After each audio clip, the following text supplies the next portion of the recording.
that nowadays we are facing to so many fake news. Police unarmed, protesters marching peacefully, and then Yes, person. the operation. Yine sandalye diyor. Sandalye diyor. Ben düşünüyorum. Şimdi alayım sandalye. The 12 Days War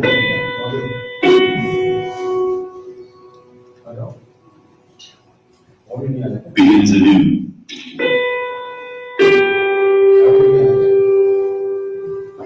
American and Israeli officials admitted Mossad's heavy involvement. Thousands of Starlink terminals smuggled in, handed to terrorist cells inside Iran. Terrorist cells moved fast. They infiltrated crowds. They turned the protest squares into killing fields. Civilians and law enforcement slaughtered in gruesome, ISIS-like fashion. Eyewitnesses saw armed operatives issuing commands, moving with discipline, some disguised as police. Fake checkpoints appeared. Civilians stopped, executed at close range.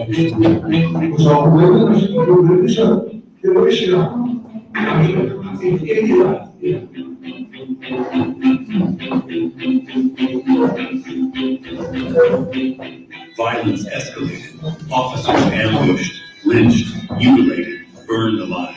Severed heads mounted on car roofs, bodies dragged through streets, grotesque spectacles designed to terrify. The terror spread. Capital and many cities, drive-by shootings sprayed bullets into crowds. Protesters and bystanders struck down without distinction, each killing calculated to fracture society. Precious lives lost by foreign bullets, not Iran's law enforcement.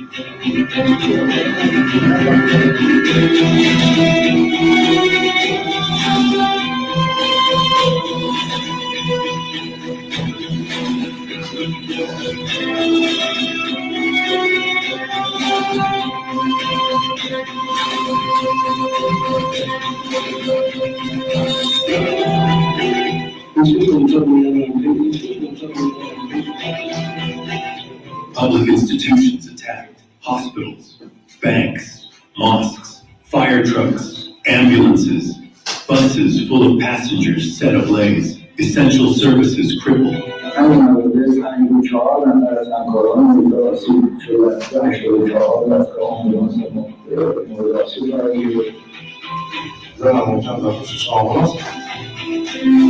The extreme brutality confirmed these were trained operatives. Beheadings, mutilations, coordinated arson, synchronized executions. This was not spontaneous protest.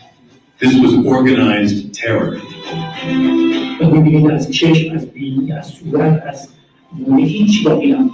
The tactics mirrored ISIS and Al-Qaeda. Public executions, impersonation of authorities, symbolic destruction, indiscriminate killing, the same doctrine, the same playbook.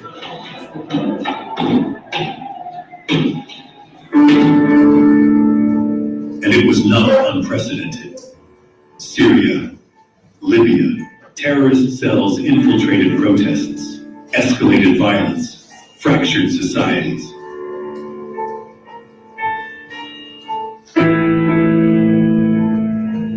Alongside the violence, a media war was launched. Western mainstream media outlets were so biased as to blame the killings on the government. Executions by terrorists were blamed on security forces, and the victims of terror recast as casualties of state repression. Social media influencers paid generously to amplify the distortion, demonizing Iran, paving the way for foreign intervention. At the same time, cyber attacks, unprecedented, infrastructure targeted, networks crippled, the government forced to shut down the internet to protect citizens and disrupt terrorist communications.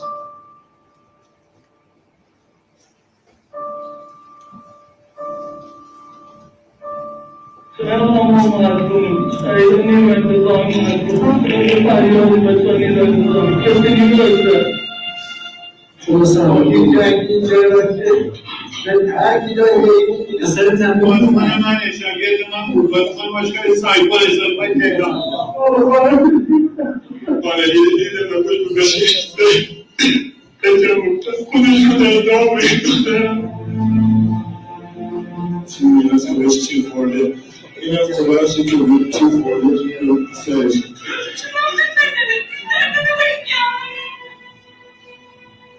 به جرمزی فرشته خوابیده بود وقتی که بیدارم شد باید دیگه آزادیش به ترکیه شدن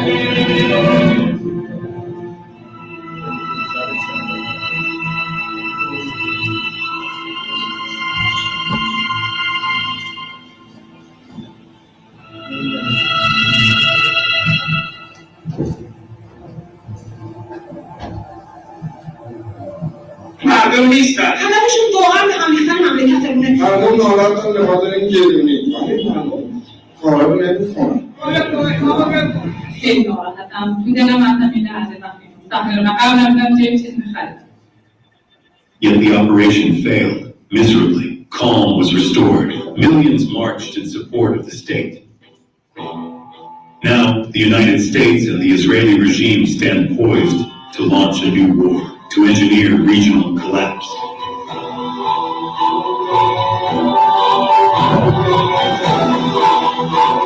But Iran has survived millennia, the oldest continuous civilization on Earth, and it will stand tall again, stronger, more prosperous, determined to decide its own destiny. And in the end, the biggest foreign intelligence and terror operation in Iran failed.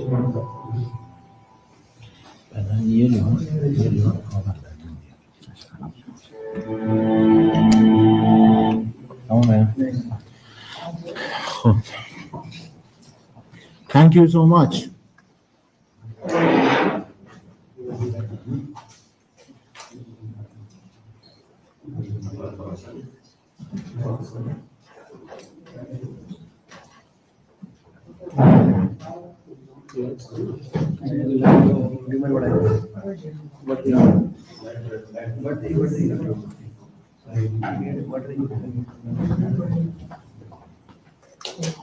خب. You ready? Yeah. Bismillah ar-Rahman ar-Rahim. Ladies and gentlemen, distinguished member of the media, dear friends, I sincerely thank you for attending this press conference, which is being held on the eve of the National Day of the Islamic Republic of Iran. And I warmly welcome you all. We attach great importance to direct and transparent engagement with the media, and we consider this meeting a valuable opportunity for dialogue, exchange of view, and clear and open responses to your questions. This year, the Islamic Republic of Iran commemorates the 47th anniversary of the victory of the Islamic Revolution. Today, despite all the pressure imposed by its adversaries, Iran is a strong and influential country in the region. Progress in advanced technologies, including nanotechnology, biotechnology, stem cell science, information technology, and artificial intelligence and knowledge-based industries, has positioned Iran as one of the leading countries in the region in scientific production. Even under the most heavy sanctions. At the same time, launch of these satellites into space and the unveiling of the 20 anti-cancer drugs over the past year represent only a small part of Iran's capabilities in the field of technology and medicine. These achievements have not only reduced the country's dependence on external sources, but have also strengthened Iran's position as a capable nation in biotechnology and other developments. I am here today to answer your questions in various fields, provide necessary explanation, and present a clear picture of the realities of the Islamic Republic of Iran and its capabilities. We believe in the professional role of the media, and we hope this dialogue will contribute to better and more accurate understanding of Iran's developments and achievements. Thank you for your attention.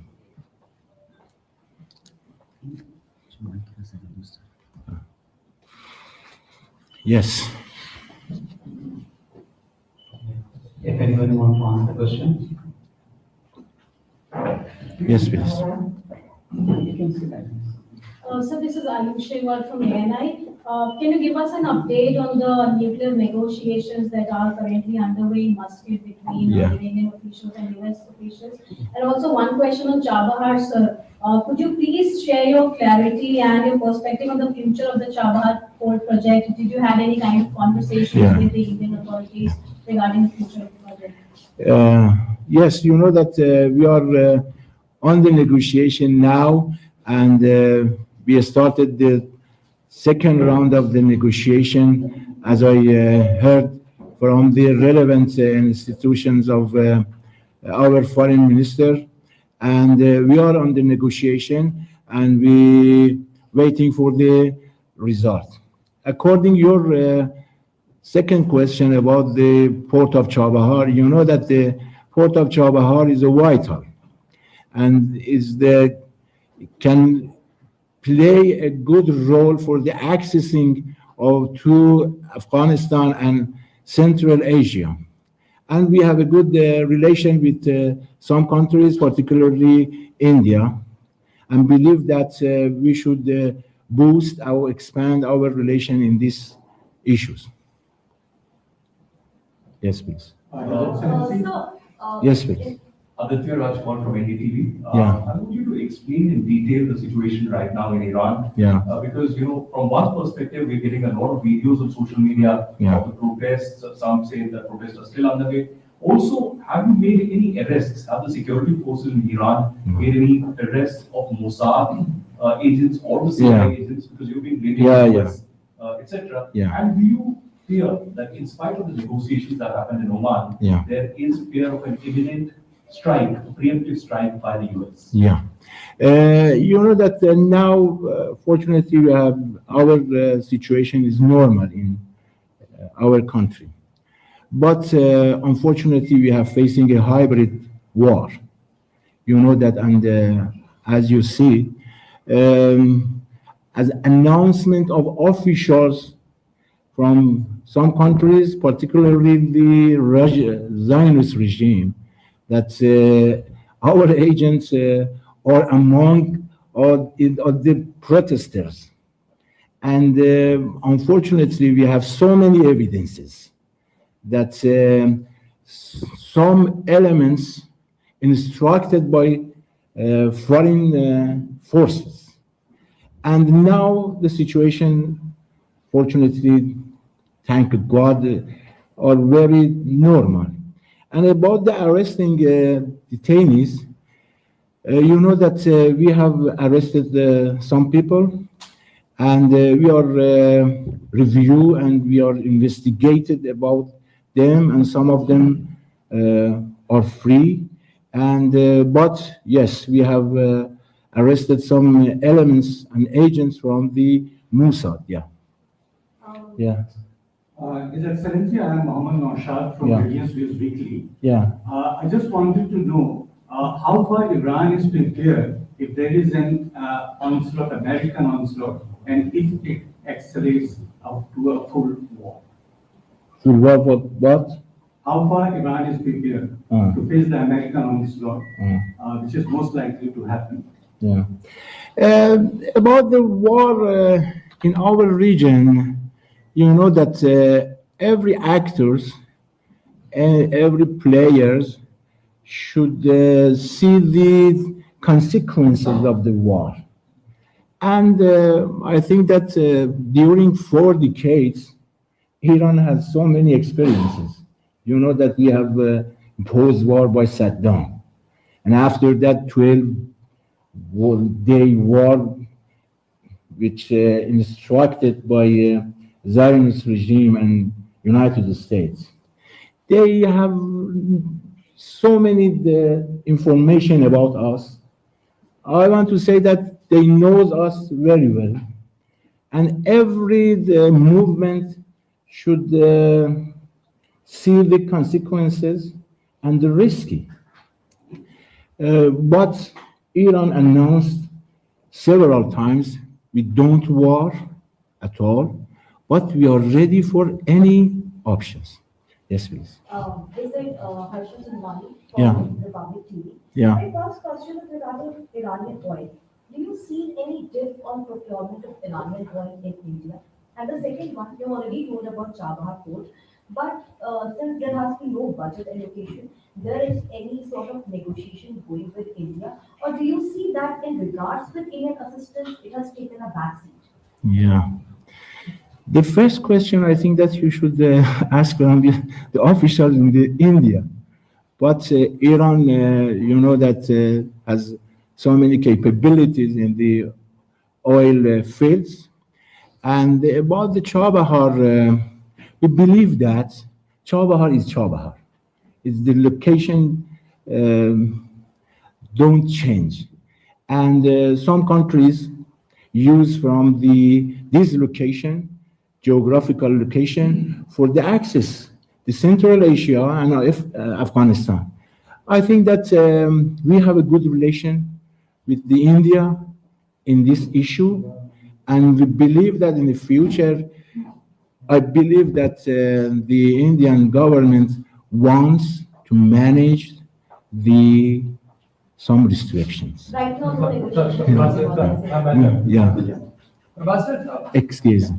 sir, thank you so much for taking the question. This is Aditya Badam from New Zealand. Sir, there have been, reports that,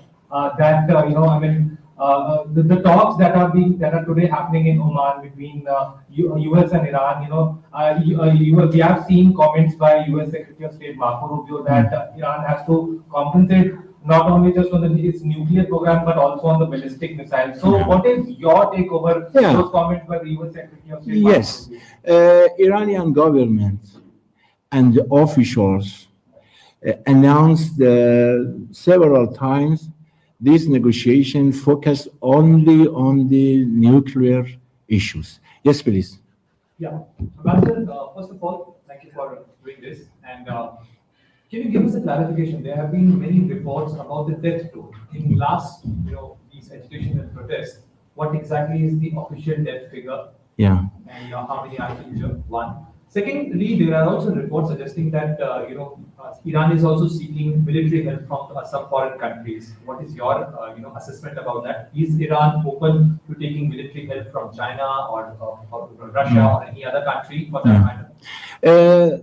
About your first question, you know that relevant institutions announced the number of casualties. Unfortunately, 3,170. And they announced that this is the total number of the casualties. But there is some comments, and I think that unfortunately are baseless. And after that, our relevant official man in our country said that if you have any ID card, ID number, you can announce and exactly, absolutely, and review. Up to now, we have no any ID number. And about what was the second question, I asked about the military assistance. Is Iran also? Yes, about the military assistance, we have a good relation with so many countries. You know that we create so many weapons. And you know that Iran now have so many capacity and capability in this case. Yes, we have some relations, but I want to say that now Iran can stand on their feet, and so we have good relation with some countries that you mentioned. Yeah. Yes, please. So I'm Fathali from Westing. Yeah. My question is related to the recently concluded India-Arab Summit, Yeah. in which there was a Delhi declaration which was adopted, in which there was a reference to three islands which are in Persian Gulf in Iran's Yeah. They're contested by you. Yeah. What's your take on it? Yes, you know that these three islands belong to Iran, and eternal and the geographical and historical belong to Iran. And you know that we don't negotiation about our sovereignty, our borders. And we don't accept any kind of negotiation in this case. Unfortunately, these countries examined Iran. These are belong eternal to Iran. These three island belongs to Iran. And you know that our officials stands several times according to these three islands, which belongs eternally to Iran. Yeah. So thank you, Keshav Padmanabhan from the Print. My question is, there are 16 Indian sailors who were detained in December Yeah. by the Iranian Coast Guard. Yeah. Yesterday, the MEA said 8 will be returning to Yeah. India, Yeah. but there are 8 remaining in Iran. Can you give us an update on Yeah. that case Yeah. and whether they will be Yeah, yeah. released soon, please? You know that we have a good relation in this case with government of Iran and India, and Iran followed this case seriously. Unfortunately, as you mentioned, I think that 8 people freed yesterday, and we believe that we should have we should follow this case, and up to now, the Iranian side have a good cooperation with the Indian side. Yeah. Yes, please. Sir. Yeah. Sir. The son of the Shah Yeah. has been speaking about protesters, and he has sent a message to the people of Iran saying, I am with you and I will be there soon. Yeah. That's the first point. Secondly, yes, talks are going on, but the carrier battle group, Abraham Lincoln, is still very close to Iranian shores. Would you like to comment on these two issues, please? At the first issues, you can see the real situation in Iran. And you know that in the 12th of January, our people respond to so many questions like that. And the position, the son of the king Pahlavi, I think that you can see in Iran in a real situation. And what was your second question, Abraham Lincoln? The Abraham Lincoln. It's the carrier battle group is not Abraham Lincoln. Yeah, no, I- the USS not Abraham Lincoln. Yeah. Yes, these are, I think, that demonstrations. You know that through 4 decades, we have so many same demonstrations, and my brother, they should know the Iran. They should know the capacity of Iran, and I believe that they knows very well. They knows very well.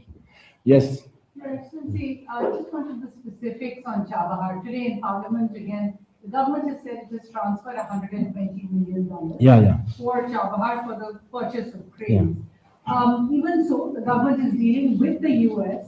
when it comes to the sanctions waiver that has now been lifted and then completely go away in April. So my question to you is, has the Indian government conveyed that it can no longer manage the Shahid Beheshti and Shahid Kalamchi ports in Iran, given that you have a 10-year MOU with them? And my second question is, will President Pezeshkian come to India for the BRICS summit? Has an invitation yet? Yeah. The first question, I want to answer in this case, in this way. Chabahar, it is our capacity. And some country wants to use from this capacity. I think that first question you should ask from the countries which wants to use from this capacity, particularly India. Up to now, we have no any comments from the Indian side. And for the visiting of Mr. Dr. Pezeshkian, yes, I think that in the BRICS, this is the good opportunity for the boosting our bilateral relation with Indian, and I think that is a very good framework in this case. Yes, please. Ambassador, thank you for doing this. There were reports that the foreign minister was planning to visit India. But Yeah. Do we now have a new date for that? Indian side said that they want to choose a good date for this visit. Yeah. Thank you. Ambassador Shubhajit Roy from Indian Express. I wanted to ask you, the root cause of these protests was the economic situation in Iran. What has the government there, steps taken by the government there to ameliorate that economic crisis for common people? Yeah. You know that we have facing to so many the sanctions. They call the smart sanction. They called me the sanction in all the fields.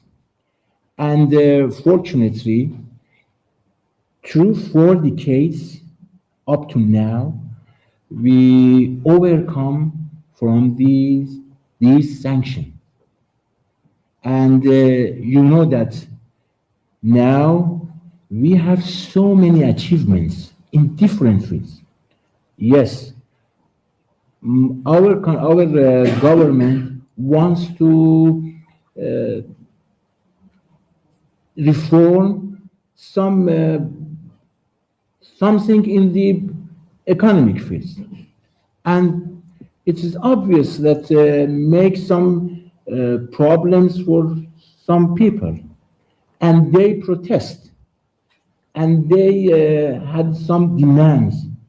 In this case, our leader and our president said that we should listen to these protests, to demand. And immediately, Mr. Dr. Pezeshkian instructed some relevant ministries for find a good solution. And now, yes, we have some problems in the economic fields. But I think that up to now, our government can and could manage these problems.